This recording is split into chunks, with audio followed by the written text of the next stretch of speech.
Good morning, Vanirod. We are discussing about welding, and today we'll discuss about thermit welding. Thermit welding is mostly used for joining of railway tracks. Here, it is an exothermic reaction where we use aluminium and ferrous oxide in the ratio of 1:3 by its weight. And here, it is an exothermic reaction, and we need not to have any external source for burning of the metal. Because of combination of the metal starts reacting, and because of the chemical reaction, a temperature up to 1300 degrees centigrade will be achieved because of the thermit mixture, and that thermit mixture is poured into the equipment like this. This is a thermit welding equipment.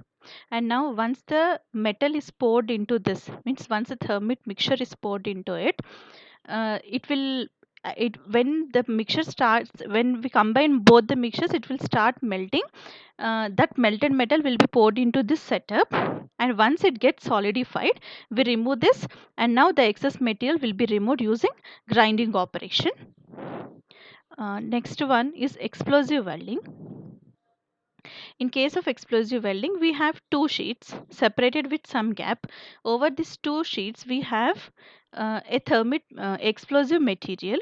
This explosive material is connected with some spark plug. So once the explosive material starts exploding, because of the explosive force, the metal at the top, it means the plate at the top, will move back and get joined to the metal which is at the bottom.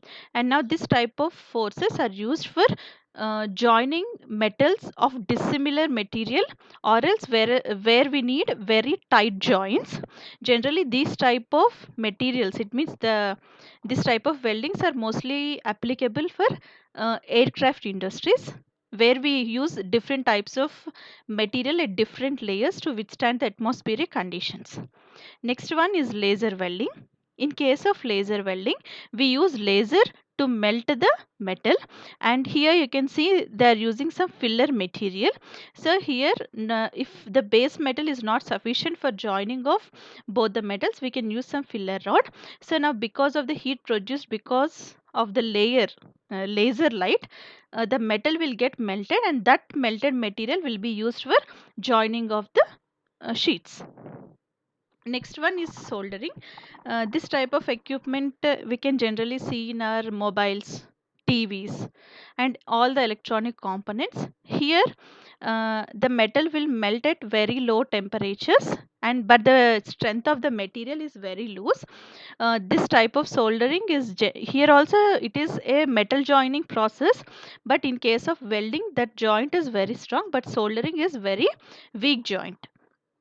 Next one is brazing. Brazing is generally used for joining of copper vessels and copper pipes. Here we use some filler material made with copper itself. Here heat generated is for melting the material at that particular area. Here the strength of brazing is more than the soldering, but the strength of brazing is less when compared to welding. Next one is heat affected area. Heat affected area is when we are making some welding operation, the material will the base metal will also start melting. Because of that, the microstructure of the welding material, the base metal will change. As a result, the properties of the base metal will also change. So because of the heat produced during the welding, the material properties of the metal will change. Next one is welding defects. The first one is the idle weld.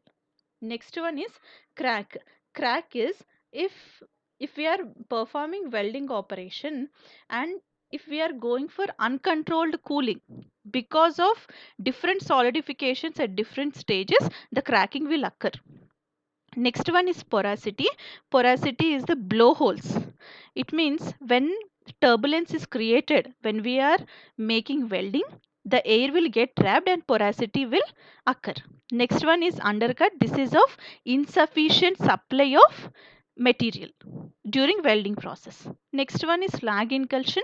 Slag incursion is when dust particles getting inculcated. It means if dust is getting entered into the molten metal, and if it is getting solidified along with the molten metal, then we call it as slag incursion. Next one is spatter. Spatter is splitting of molten metal at different areas over the workpiece and causing the defect. Next one is incomplete fusion. It means it don't go to each and every corner of the weld.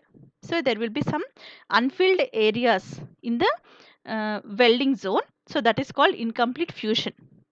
Next one is incomplete penetration. If the welding is not reaching till the root of the weld, then we call it as incomplete penetration. Similarly, if the welding is getting overlapped, it means the material is supplied more than required, then we call it as overlap. So these are the welding defects. Next one is testing of welds. Testing is done in two ways: destructive and non-destructive testing. In case of destructive testing, we break the metal and we see. It means to check the hardness or strength of the weld, we go for destructive testing. It means we break the weld and we check. But in case of non-destructive testing, we don't break the metal. It means to find out whether you have any flaws in the welding, we go for non-destructive testing. Here are few non-destructive testing methods. First one is visual inspection. Visual inspection is just by looking at the component, we say whether the component is with defects or defect free. It means you can just identify the defects on the surface. Next one is dimensional inspection. It means we'll check whether the welding is done up to the required area or not. Next one is metallurgical control. It means to check whether the combination is correct or not. It means whether the metal which we need to use and whether the metal we have used is same or not. And next one is pressure testing. Pressure testing is when we are making welding over some tubes or pipes or plates, whatever which we use for high pressure, means for supply of water or supply of air, means pneumatic or hydraulic systems. There what we do is we apply some soap over the surface of the pipes and we send high pressure gases, and if no bubbles are found over the soap surface, it means over the surface of the material, then it is tested okay. If not, there is some defect over there. Next is radiographical testing. In case of radiographical testing, we go for x-rays. It means there will be some film and we send some gamma rays and x-rays to test whether there are any flaws in the welding. Next one is magnetic testing. Magnetic testing is we keep the welding in the magnetic area, and if there is any welding defect, then reverse EMF will produce and that can be noted over the galvanometer. Next one is magnetic particle inspection testing. In case of magnetoparticle inspection testing, over the surface of the metal, we pour some magnetic particles and we magnetize that component. And if there is any defect in the component, then all the magnetic particles will come and get accumulated at the area where you have defect. Next one is eddy current inspection. In case of eddy current inspection, we send some current over the surface of the material, and if there is any defect, then there will be change in the graph. Next one is liquid penetration inspection. In case of liquid penetration inspection, we first clean the surface and next we pour some highlighter over that. So now what happens is if there are any cracks, that area will get projected. Next is ultrasonic testing, where we send ultrasonic rays in order to find out whether we have any defects in the weld. So that is about different types of defects in welding. Thank you for listening.